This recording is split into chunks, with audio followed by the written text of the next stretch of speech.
They said no. The Ontario Labour Relations Board found a planned walkout by the province's elementary teachers unlawful.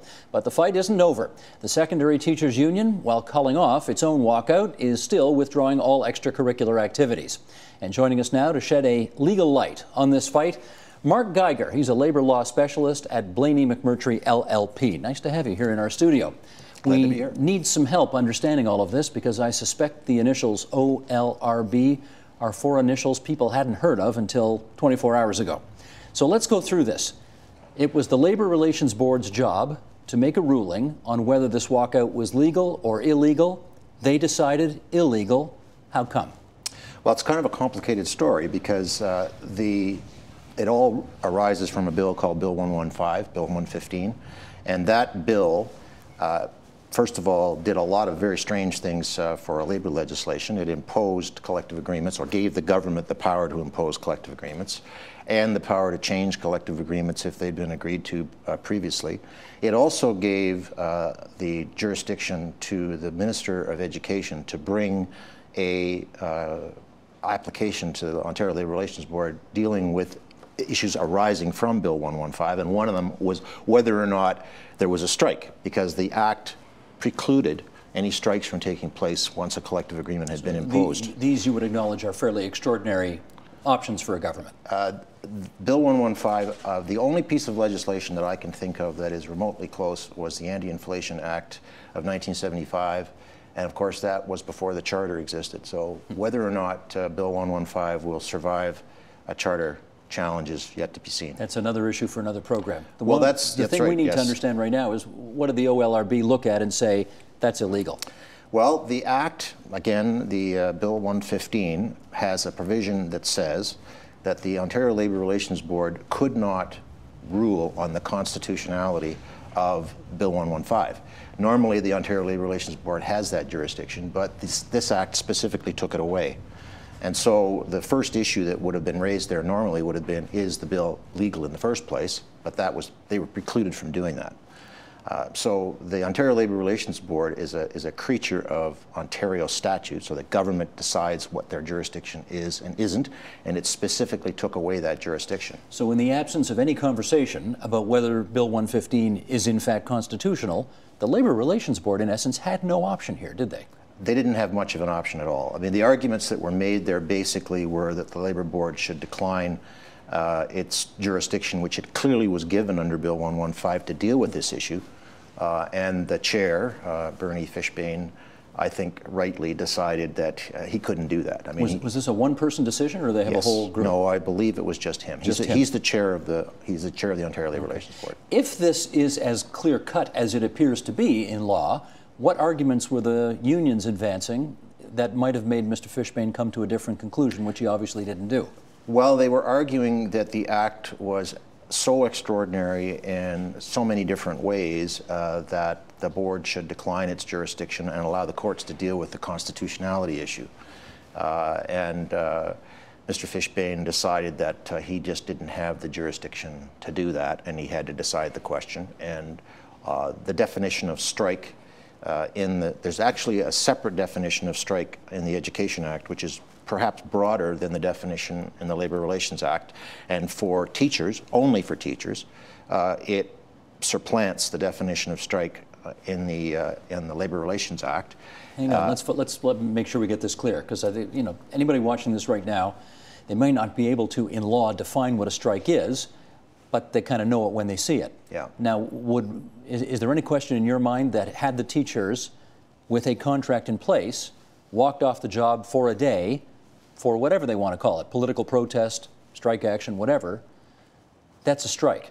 That has been found to be a strike in the past. In 1996, you may remember there was a day of protest that a lot of various civil servants and others took a day off, and that issue went to the Labour Board then, and the Labour Board then said that that was a strike, notwithstanding that it might also be a protest, and that it wasn't, the Charter didn't change the character of the fact that they were taking time off work. Let me get into your background a little bit here, because you come at this from a kind of an interesting position. You are, even though you're a lawyer at a fancy Bay Street law firm, if I can put it that way, you are a former president of the Ontario Secondary School Teachers Federation. In Toronto, not the province. Yes. You are a former teacher. Yes, I taught physics. Did you go on strike back in the 70s? I actually led a strike in the 70s. So you have a, let's call it a unique perspective on what's gone down over the last 24 hours. Oh, yes. Help us with that. Well, I mean, to take you back, before 1975, teachers bargained without any legislation at all. And in 1974, there was a strike in Windsor. As a result of that strike, the then Davis government introduced legislation which would have made strikes in the education sector illegal. That caused the biggest protest up until that time in Ontario's history. There were 25,000 teachers at Queen's Park in October of 1974, if I think that's the date. As a result, the Davis government pulled that legislation and brought in what was then called Bill 100, which governed teacher bargaining legislation until it was repealed by, or mostly repealed, by the Harris government. And now strikes and all other matters are dealt with exclusively by the Ontario Labour Relations Board, except, of course, that there is a definition of strike in the Education Act, which, as I said earlier, is different from the definition in the Labour Relations Act. And why is that significant?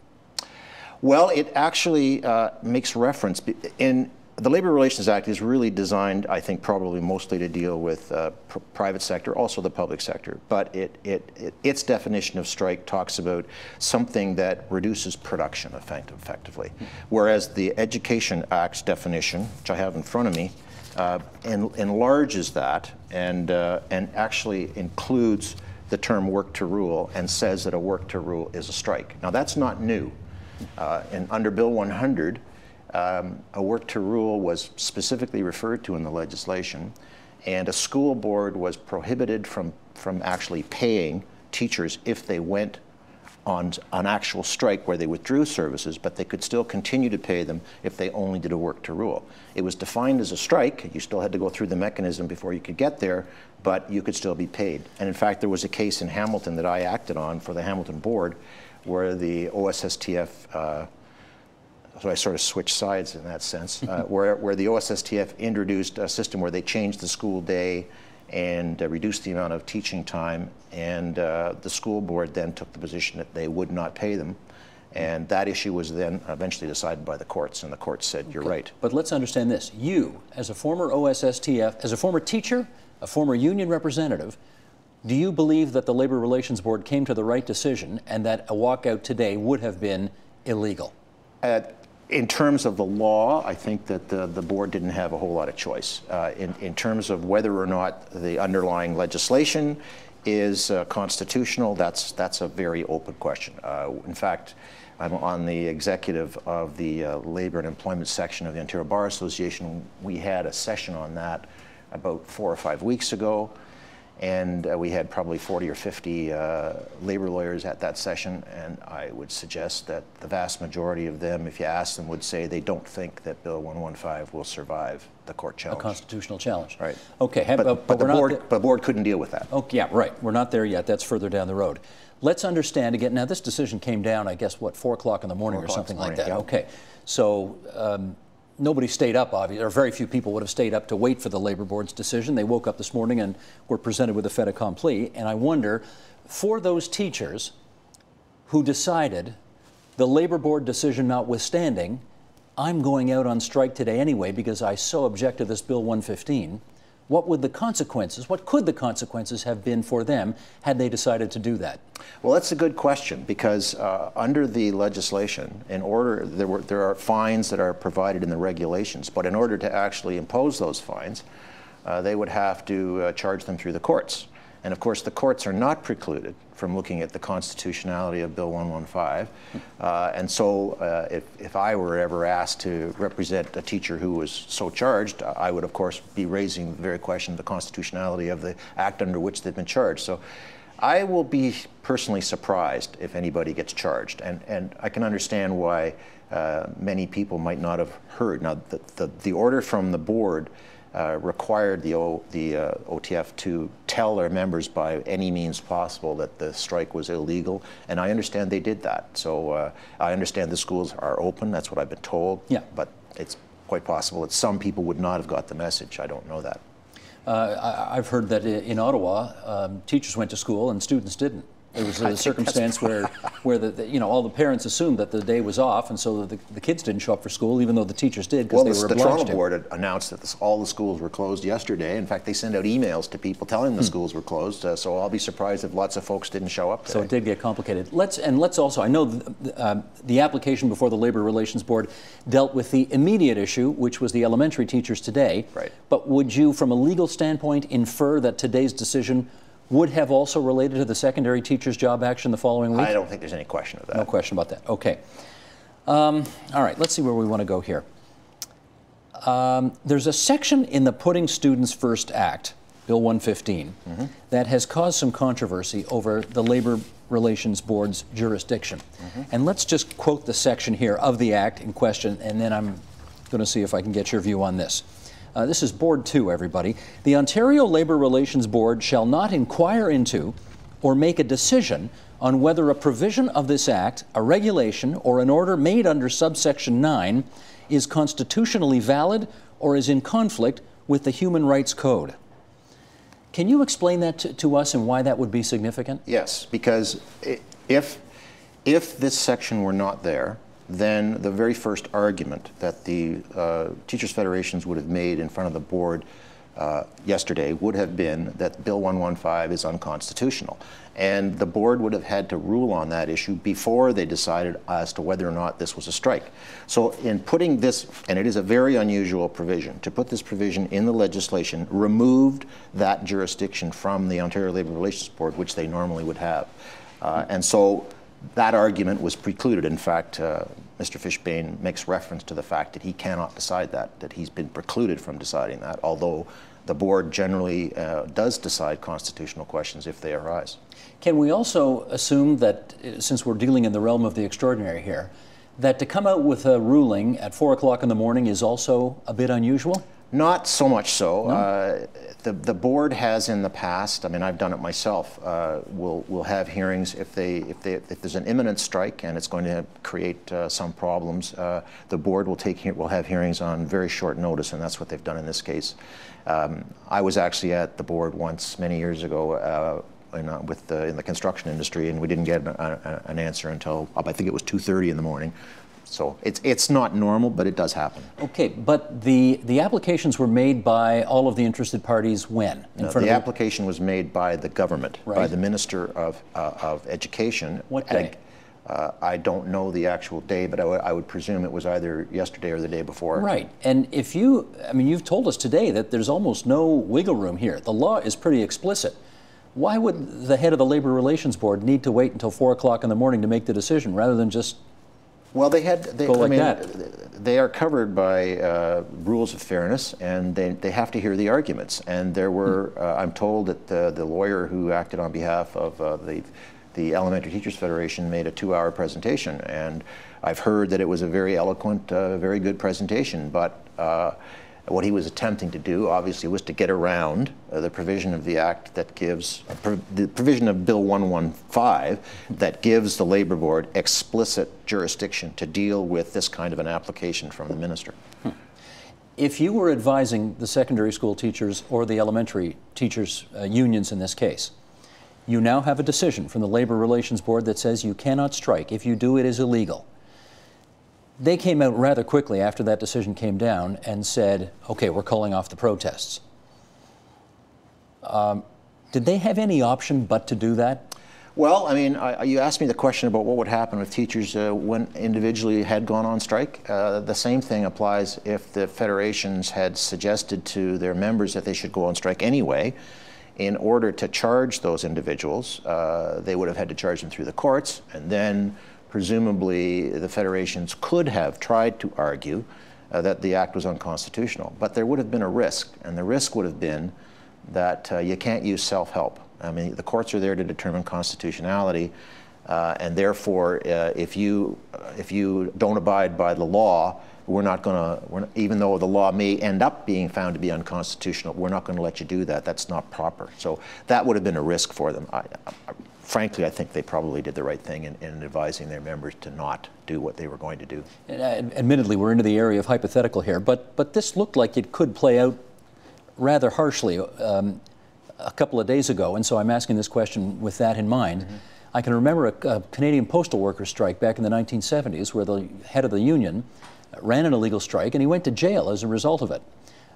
Is there a provision in the law that would have put the heads of the unions in jail had they decided to disregard the Labor Relations Act?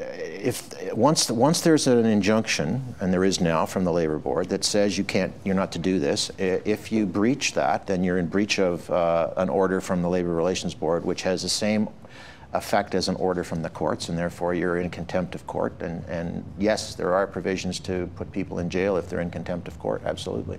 And those provisions are in Bill 115? No. Those are general provisions. I mean, if a court gives you an order and you don't obey it, then the courts have the power to impose penalties, including jail time.